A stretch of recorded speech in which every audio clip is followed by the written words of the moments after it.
เย็กเอาก้อยบล็อกก็ใช่ไหมบางไงผู้ไรอยู่ลุ่มพุ่นก็ได้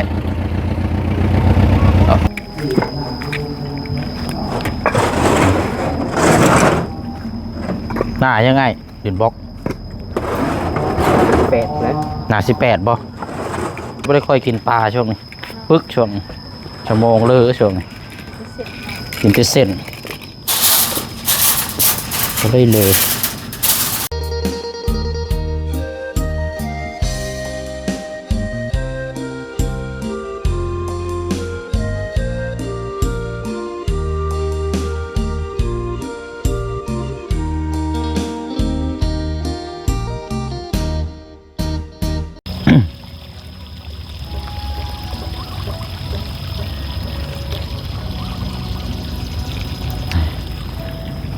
พี่น้องเนาะแต่ว่าเปิดภาพมามื้อนี้ก็พาพ่อแม่พี่น้องมาอยู่วัดมหาโศกอีกเลยพี่น้องเด้อเนาะมีแต่โศกมีแต่ลาภหลั่งไหลเข้ามาในชีวิตกับในครอบครัวเนาะขอพรเอาพี่น้องเนาะสิ่งศักดิ์สิทธิ์คือเก่าเนาะมื้อนี้ก็พาพี่พี่น้องมาอัปเดตเวียกงานสำหรับทางกุฏิเนาะเพราะว่าขั้นตอนที่แล้วคือขั้นตอนที่สร้างนั่นก็จบไปแล้วพี่น้องเนาะเหลือแต่เก็บตกทางบันไดนิดนึงแต่ว่าแต่รอทางลูกติงก็ยังบ่ทันได้เดินทางมาพอดีก็จะมาดำเนินการต่อเรื่องที่2บัดนี้เนาะสำหรับทางเทพื้นที่เราได้คุยกันนั่นแหละพี่น้องเนาะเดี๋ยวจังพูดจังคุยน้ำกันเนาะกราบสบายดีและสวัสดีพ่อแม่พี่น้องเบิดสุขุสุคนเด้อพี่น้องเนาะคือเก่าคือเดิมพี่น้องเนาะเปิดภาพมากะสภาพอากาศผ้าฝนตกมื้อนี้กะบริยุทธ์บริยอนคือเก่าเนาะมื้อนี้กะพาทางครอบครัวออกมาพี่น้องเนาะออกมาแต่ก็มาซื้อเครื่องของแน่ตัวนี้ก็กำลังรอพอบ่เสียงสั่งอยู่นี่แหละพี่น้องสั่งอยู่ห้านข้างๆใกล้ๆนี่แหละเป็นอุปกรณ์ต่างๆเนาะทางรายการทางพอสร้างเพิ่นบอกมานี่ก็โอ้หลายอย่างเนาะนักเติบอยู่พี่น้องราคากันเนาะนี่แหละเนาะรายการบินกับ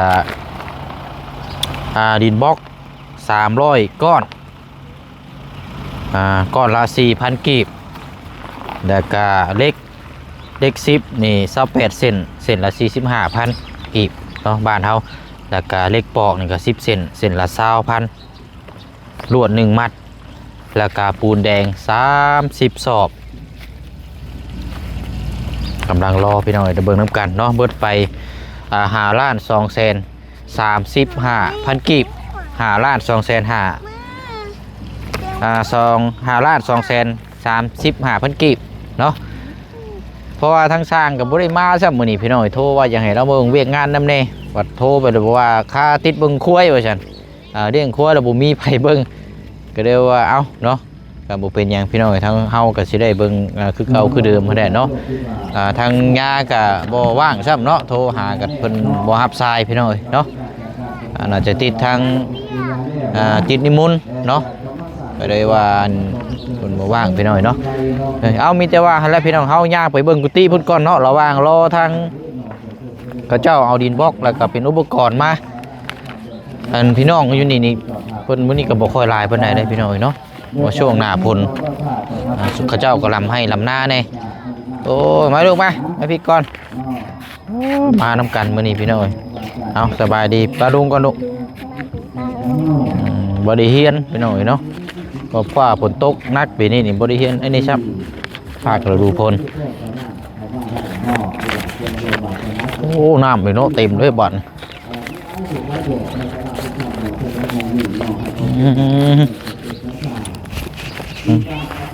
ไปมาพี่ก่อน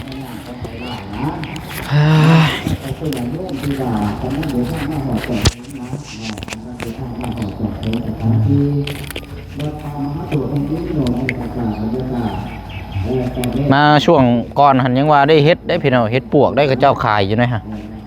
ก็ทรายเนาะน้ำท่วมทรายไปแล้วนี่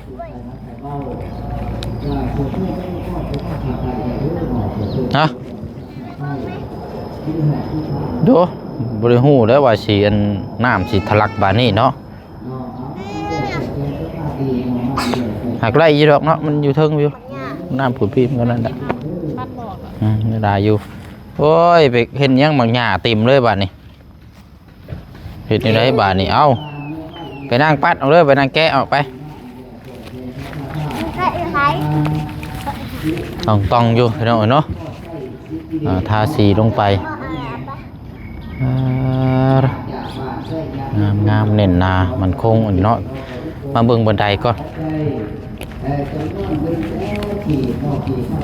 I didn't understand that.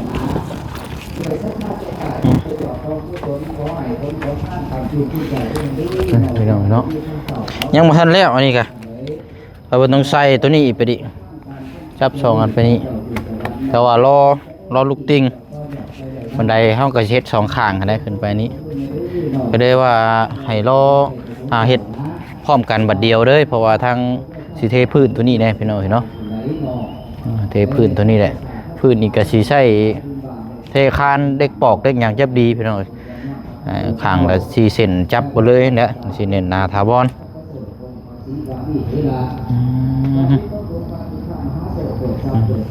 ไปเอาละพี่น้องเนาะเดี๋ยวรอหับเบิ่งน้ำกันเนาะทั้งอุปกรณ์เดี๋ยวปีกจักหน่อยก่อนเนาะไปก็มาแล้วเอาหัวเข้ามาได้รถลองนี่ก็ได้นี่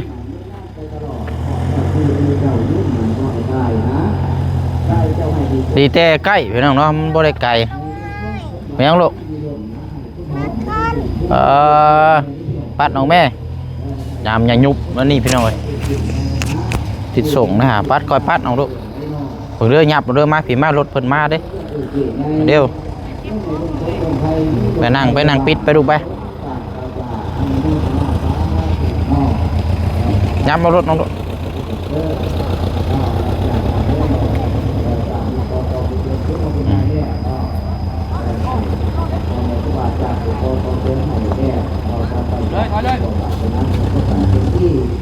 ไปอยู่เนาะ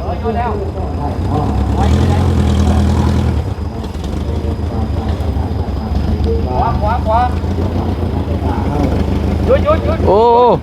โอ้กองน้ำ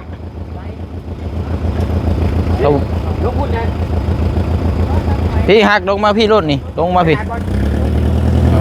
ยับมาพี่พี่หักลงเส้นนี่รถนี่ถอยลงผู้รถเอาค่อยบ๊อบก็จะไปบางไงผู้ไรอยู่ลุ่มพุ่นก็ได้ถอยลงไปรถผมลุ่มพุ่นแล้ว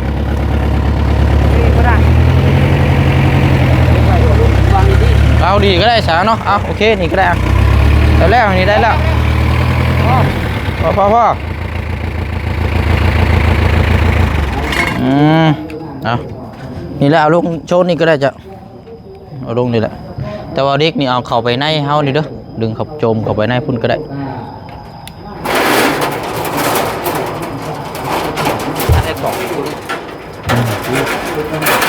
กอกเนาะ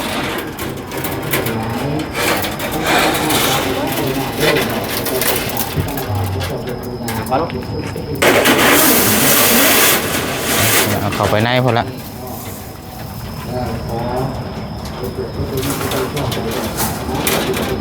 อยู่ห้านนี่มีครบเบิดนะอยู่นี่เนาะเป็นเสาเป็นท่อเนาะ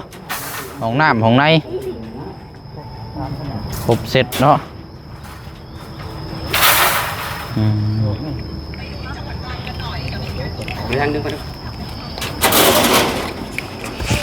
นะ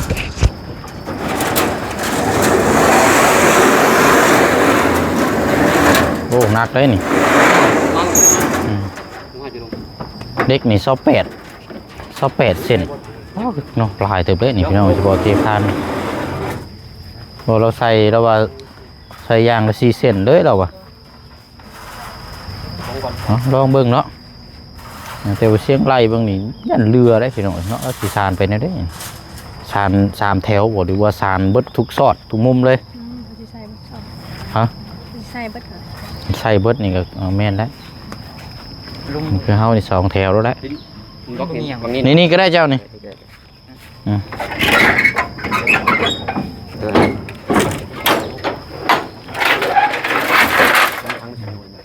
นี้แหละตรงข้างนี้ก็ได้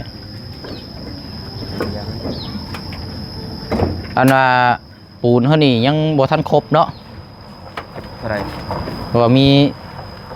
เท่าไรกินอีกมี26นึงบ่ก็เลยว่าบ่ก็ได้มื้ออื่นก่อนก็ได้เนาะมื้ออื่นน่ะเจ้ามาส่งอยู่นี่ได้เด้อจะเลี้ยงไว้หม่องข้างในพุ่นเดี๋ยวพาฝนตกมาให้ห้องขึ้นสูงให้ได้เอาแล้วจะเอาไอ้ลงมาช่วยก่อน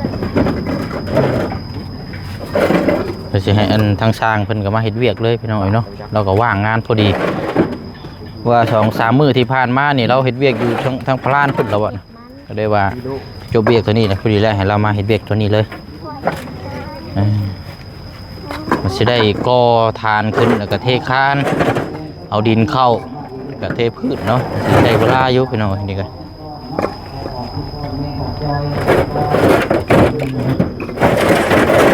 นี่เนาะเดี๋ยวให้เพิ่นลงเดี๋ยวจังหน่อยเดี๋ยวจังอันเอาเช็คเบิ่งนํกันเนาะเป็นเด็กเป็นลายโอ้เอา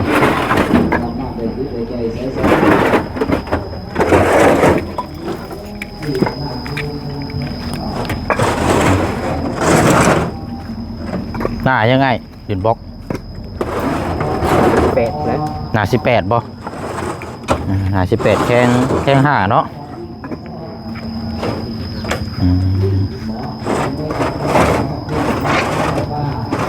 ก่อน 4,000 เลยดิ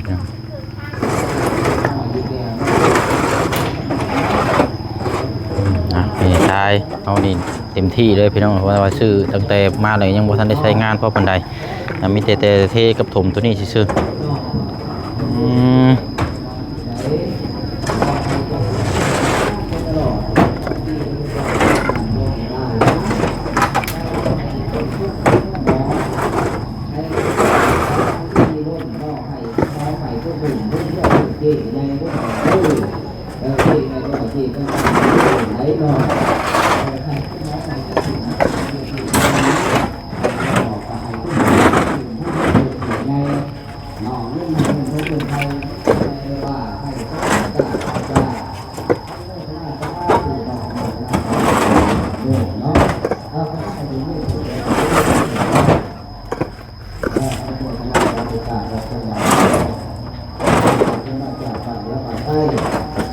สัญญาณกับบ่ค่อยมีในโทรศัพท์นี่เพราะว่าลักนี่คือว่าอยู่ใกล้ๆอยู่แต่ว่าสัญญาณบ่ดีลักหาบ่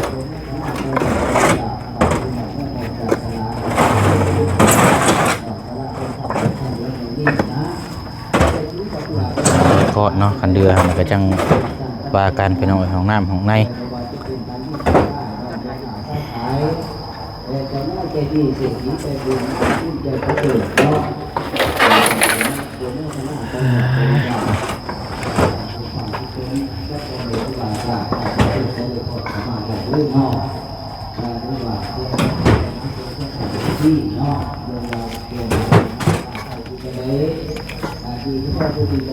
เดี๋ยวขึ้นไปเบิ่งเทิงเพิ่นก่อน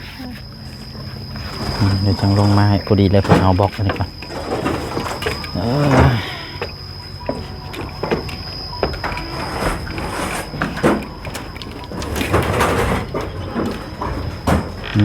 เอามาเดี๋ยวตัวนี่ลูกติงมาเดี๋ยวได้อีกเนาะโอเคเอาใช้ได้เฮ็ดต่อทำกันเลยใส่พี่น้องเนาะพอลูกติงนี่หายากบ่ค่อยมีพี่น้องเนาะ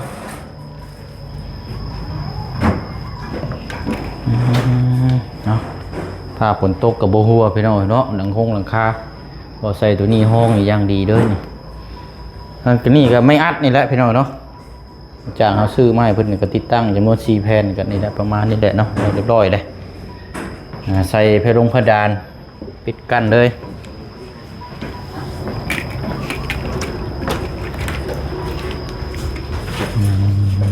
นี่ก็จะเป็นอีกห้องนึง2 ห้อง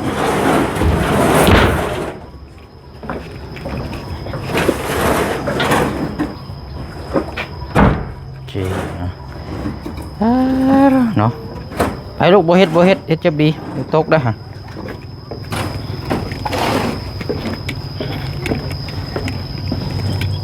มใช้ออกแล้วส่งนะเต็มไปเลยปัดไหม สายตัดอยู่รถ ป้าไปปัดอยู่รถบ่อะไรก็ได้หักแล้ว พ่อมีสายตัดให้ก็สายตัดอยู่รถไม่ เอ้าปัดอยู่รถก็เฮ็ดคือกันโมเมนต์ว่ามันเฮียใช้รถนะปัดอยู่นี่มันเฮียลงพื้นนี่ก็ใครอยู่ได้เฮ้ย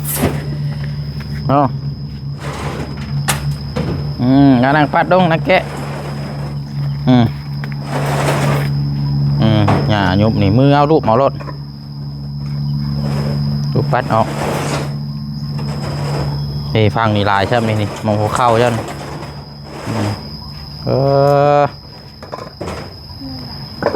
ยุ่งกับลายฝนตก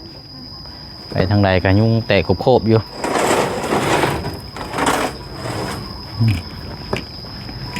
ไปได้เนาะกันก่อแล้วพี่น้องเนาะเทพื้นแถวนี้แหละก่อแถวนี้มันต่ำโอ้มันออกไปได้แล้วก็สิเทพื้น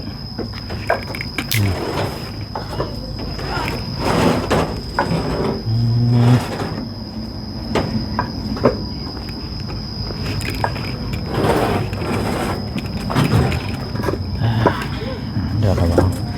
โอ้300 ก้อนนี่ก็ลายเต็มเลยนี่เนาะ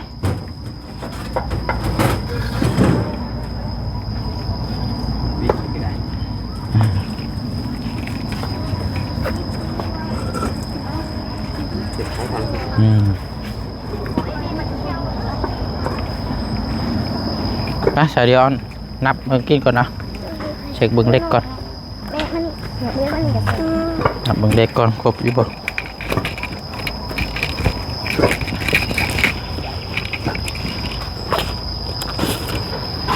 เด็ก101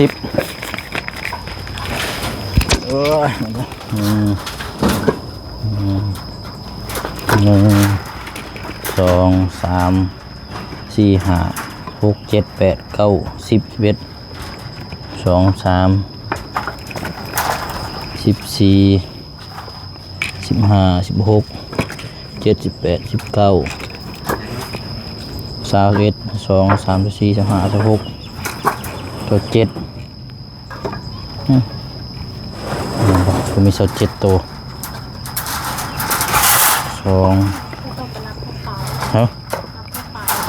เนาะมันจังบ่6เนาะว่าอยู่ป่ะใช่ช่วงนี้บ่ได้ค่อยกินปลาช่วงนี้ปึกช่วงนี้ชั่วโมงเลยช่วงนี้กินแต่เส้นก็ได้เลยต้องกินปลาต้องกินสลัดต้องกินปลาดุๆสมองโล่งกินแต่เส้นแล้วสมองเลอะแล้วก็สมองปุ๊โอ้ยเนาะมือ2 4 6 8 10 2 4 6 8 22 24 26 28โอเคจบไปตัวนี้10 เซน2 4 1 2 3 4 5 6 7เอาตัวนี้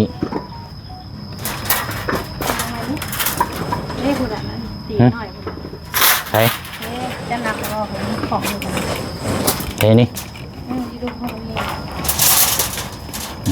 สาระฟังนี่ดีกว่าเนาะ2 4 6 8 10โอเคไปฮอดเนาะทำนั้นแล้วทางนี้ก็แล้วพอดีเลย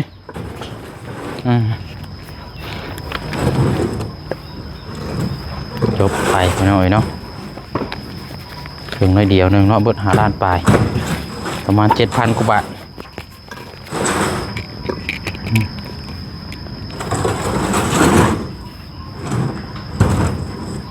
แข็งครับพี่น้องนี่เนาะแข็งปุ๊กเลยนี่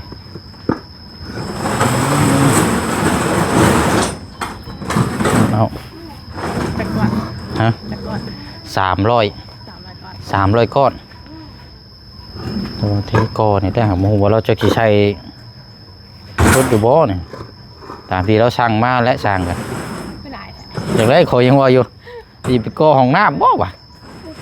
ตัวเคจำนี่นี่เงินสีใช้ลายแท้ คันว่าเขาว่าเพื่อบ่อยากเอาดินถมเอาตัวนี้ถมนี่มันก็เปลืองงบหลายแล้วนั่นแหละ นี่คือช่างมา แม่นตามที่ตาแจงมาได้เป็นเด็กเป็นหยังเขาก็ตามที่สั่งมา สิก่อขึ้นเลยจ้ะ บ่ก่อได้ก็เทพื้นซื่อๆบ่ได้ก่ออ้อมกันนี่มันก็อ้อมอยู่ว่าจังว่ากันอีกอ่ะมีแถมอยู่บ่นี่ฮะมีแถมให้อยู่บ่บ่มีก็ได้เมื่อยน้ำคนชงเลยตามกับบ่เว้าน้ำจะก้อนล่ะ เอาแถมประมาณ30 ฮะแถมจะก้อนก็ อันน่ะปูนเนี่ยคันเอามาได้เอาเจ้าไว้ข้างในให้เด้อไว้จุดสูงให้แน่ มัน เนาะ ไปดู เลือดอีกเดียว ไปมาพี่ก้อนเฮาบัดนี้พี่น้องเว้ยมาล้างมือก่อน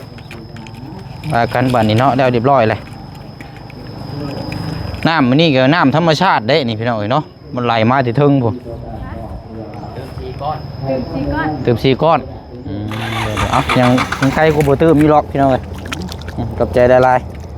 เพื่อกันแตกกันนี่แหละเนาะซื้อลายก็ต้องมีแถมน้ำ ใช่เล่นยังถึงตัว30ก้อน เพราะว่าเราว่าหมอนั้นว่า30ก้อนแต่มันโมเมนต์เนาะ30ก้อนมันเป็นแถมแล้วนะซื้อแล้วนะที่ก็2ก้อน4ก้อนแค่นั้นแหละเอาซื้อมาไปนั่นแหละพี่น้องเนาะกับมือเดี๋ยวให้ช่างเพิ่นพูดคุยกันว่ามื้อใดเพิ่นสิพร้อมหน้าพร้อมตากันก็มาดำเนินการตัวนี้เพิ่นสิก่อขึ้นไปแล้วก็เทคานเดี๋ยวแม่นเอาดินเข้าเนาะดินเข้าแล้วก็แม่นว่าเทพื้นและกระจบขั้นตอนตัวนี้เนาะค่าจ้างนี่6ล้านกิกตัวนี้เนาะขั้นตอนก็มีนี่ล่ะพี่น้องมีเด็กปอกเล็กหยังมัดลวดหยังจับดี มันจะเป็นของไอ้เนาะ น่าจะแม่นเบิ่งเด็กยังใส่ลายปานนี้นี่ประมาณนั้นแหละเบิ่งนี่เนาะโอ้ยฮ้อนแท้นี่เนาะเหลือแต่ปูนพี่น้องเอ้ยปูนอยู่ในห้านเบิดมันบ่ครบ30กระสอบมีอยู่26ก็เลยเราบ่ได้มาส่งมีแต่ว่ามื้ออื่นเพิ่นเราจะให้เรามาส่งอยู่ในนี่ปูนแดงเนาะไปเนาะมื้อนี้ก็สิได้ล่ำลาไปอีกคือเก่าคือเดิมเด้อพี่น้องเนาะออกไปคงเพิ่นแล้วมันกินข้าวกินน้ำก่อนบัดนี้เนาะผ้าปูนก็คืมมาอีกเด้โอ้เพิ่นแท้นี่เนาะไปเนาะจังไดก็ขอบมุกขอบใจขอบคุญขอบคุณทางเจ้าภาพเจ้าศรัทธาเด้อเนาะทางเอ้ยเมพี่น้องเนาะอยู่ทางต่างประเทศถือว่านี่แหละพี่น้องเนาะแม่นเบ่เลยพี่น้องเนาะแล้วก็พี่น้อง FC เฮาที่มีส่วนร่วมแล้วก็เข้ามาชมแล้วก็เป็นกำลังใจให้ตลอดมาเนาะพี่น้องเนาะมื้อนี้บ่เสียงลาไปก่อนพบพ่อกันในคลิปหน้าสบายดีเด้อพี่น้องเด้อพบพ่อกันใหม่เนาะ